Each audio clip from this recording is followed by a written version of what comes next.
ఓం నమో రామదూతాయ. ఈ వీడియోలో తమిళనాడులోని తంజావూరు ప్రాంతంలో ప్రసిద్ధి చెందిన వల్లభ గణపతి ఆలయము గురించి తెలుసుకునే ప్రయత్నం చేద్దాం. ఆ వల్లభ గణపతి భక్తులకు ఎంతో పవిత్రమైన క్షేత్రముగా భావించబడుతుంది. ఈ ఆలయంలో స్వామివారు వల్లభ గణపతి రూపంలో దర్శనమిస్తారు.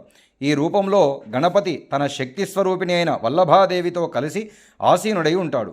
ఇది ఐశ్వర్యము, కుటుంబ సౌఖ్యము, విద్య, వ్యాపారాభివృద్ధి మరియు శుభకార్యాల విజయానికి సంకేతంగా భావించబడుతుంది.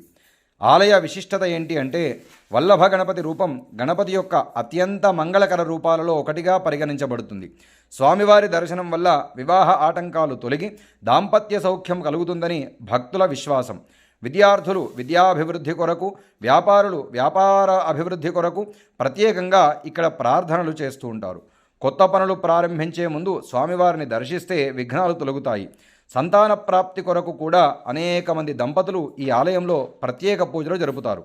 వల్లభ గణపతి సాధారణంగా ఏనుగు ముఖంతో 4 లేదా అంతకంటే ఎక్కువ చేతులతో పాశము, అంకుశము, మోదకము, కమలము వంటి ఆయుధాలు, దివ్య వస్తువులు ధరించి తొండంలో మోదకం పట్టుకొని వల్లభాదేవి కలిసి కరుణామూర్తిగా దర్శనమిస్తారు. సంకటహర చతుర్థి నాడు వేలాది మంది భక్తులు ఇక్కడ దర్శనం జరుపుకుంటారు. వినాయక చవితి సందర్భంగా మహా అభిషేకాలు, హోమాలు, ప్రత్యేక అలంకారాలు జరుగుతాయి. కొబ్బరికాయ, దూర్వా అంటే గరిక, మోదకాలు, ఉండ్రాళ్ళు నైవేద్యంగా సమర్పిస్తూ ఉంటారు. వల్లభ గణపతి రూపం భక్తులకు ఒక గొప్ప సందేశాన్ని ఇస్తుంది. గణపతి అంటే జ్ఞానాన్ని ఇచ్చేవాడు. వల్లభ అంటే శక్తిని ఇచ్చేటువంటిది, ఐశ్వర్యమును ఇచ్చేటువంటిది, ధర్మాన్ని సంరక్షించేట్టుగా మనము ధర్మ మార్గంలో నడవడానికి మార్గం చూపేది. కాబట్టి విజయాన్ని సమన్వయం చేస్తూ జీవితం సంపూర్ణంగా ఉండాలని ఈ దివ్య రూపము, వల్లభ గణపతి రూపము మనకు బోధిస్తూ ఉంటుంది.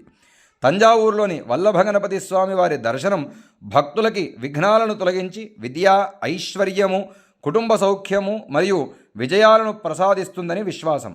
అవకాశం లభిస్తే లేదా అవకాశం లభింపజేసుకుని ఈ పవిత్ర క్షేత్రాన్ని దర్శించి స్వామివారి అనుగ్రహాన్ని పొందాలని తెలియజేస్తూ గణపతి బప్పా మోరియా. ఓం నమో రామదూతాయ.